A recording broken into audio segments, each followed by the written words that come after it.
today I'm at Nudgee Beach. Let's see what we can find. In my opinion, the best way to experience Nudgee Beach Foreshore is to come at low tide and barefoot.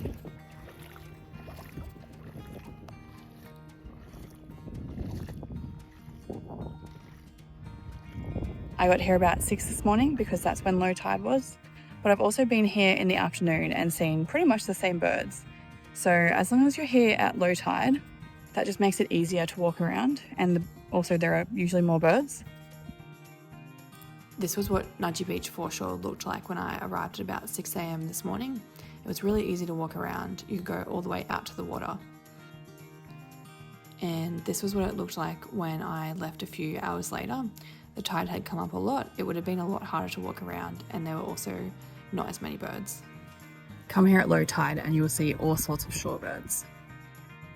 Today at Nudgee Beach Foreshore, I saw 29 species of birds, and on the Boardwalk, which I'll show you a bit later, I saw 13 species of birds. First up today was a beautiful plumed egret looking for some breakfast.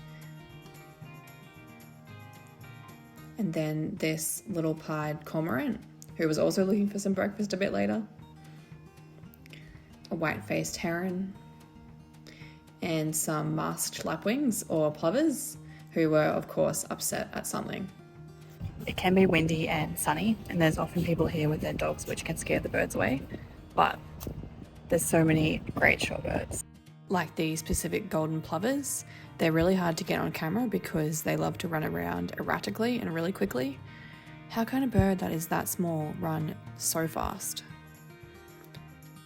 And then there are these Siberian sand plovers who, again, love to run around. They're also really hard to get on video, but they're really cute. It's hard to tell in the video, but these are tiny birds, so they can be hard to spot on the beach, especially because they blend in. So just look for movement and you'll be able to see them. Obviously it's easiest with binoculars or a camera because you can't get too close to them before they flush. Oh, there's another Pacific golden plover in the background. We might have some drama on our hands.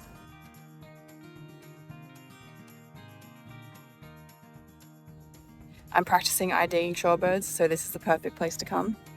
They all look the same to me at the moment. Like these bar-tailed godwits, this is their breeding plumage. It's quite brown or reddish almost, but then this is also a bar-tailed godwit. It's a lot paler.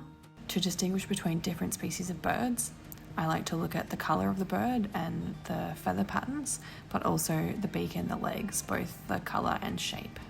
This is also a Siberian sand plover, but more red. This bird is a great knot. This is an Australian pied oyster catcher. This is an eastern curlew in the back with the longest beak of any bird I've ever seen, and a grey-tailed tattler in the front.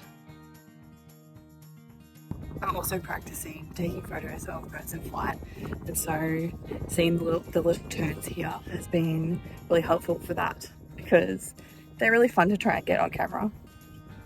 It can be a bit of a challenge to get the little terns on camera because they move quite quickly and sometimes unpredictably, and they're also really tiny, but it's fun. Silver gulls are also doing something that I haven't seen them do before, which is jumping up and down, presumably trying to lure food out of the sand. There's quite a lot of seagrass at Nudgee Beach Foreshore. I'm a wuss and I don't like to walk through it, but there are routes around it. If you can't find one, just follow the dog walkers. They always seem to know where to go.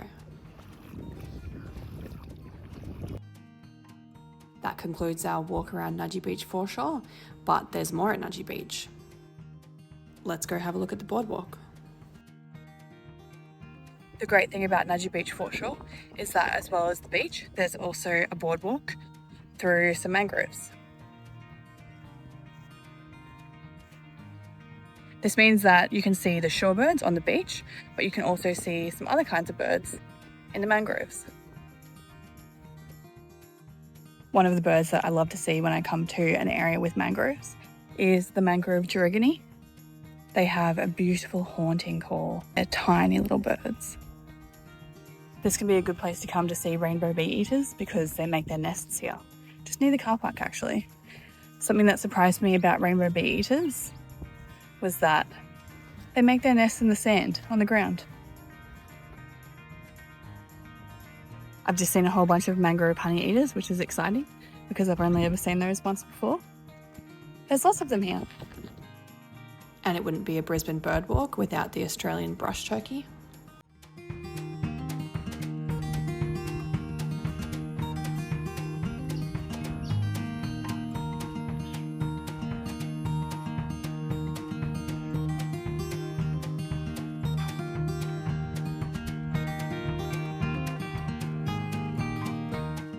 Unfortunately, part of the boardwalk has been closed for quite a while. You can still get a fairly good walk in and see some good birds. There is a second path just to the left of the closed sign. I think it's probably not sanctioned by the council, so I'm definitely not recommending that you go down there. But I just saw a kingfisher down here.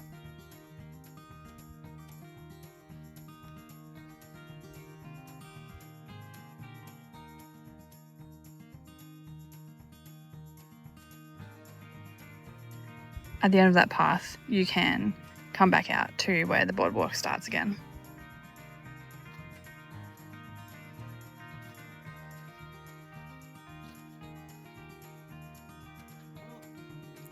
Isn't this just beautiful? I was not expecting to see these little guys here today. They are double-barred finches. Sometimes when I'm in the mangroves, I feel like I'm in a whole other world, an alien world.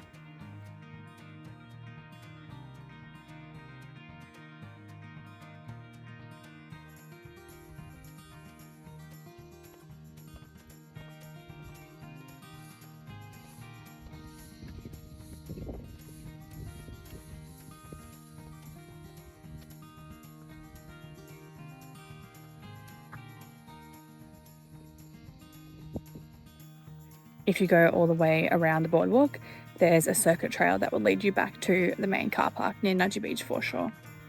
Wandering around on the foreshore and doing the circuit track was maybe 3 k's and a very easy walk. When I was almost back to the car park, I stumbled upon this gorgeous grey shrike thrush and some welcome swallows. I've just stopped at the boat ramp car park to see if there's any birds here, although it's not low tide anymore, so I'm not sure if there will be, but also because there's a coffee van here.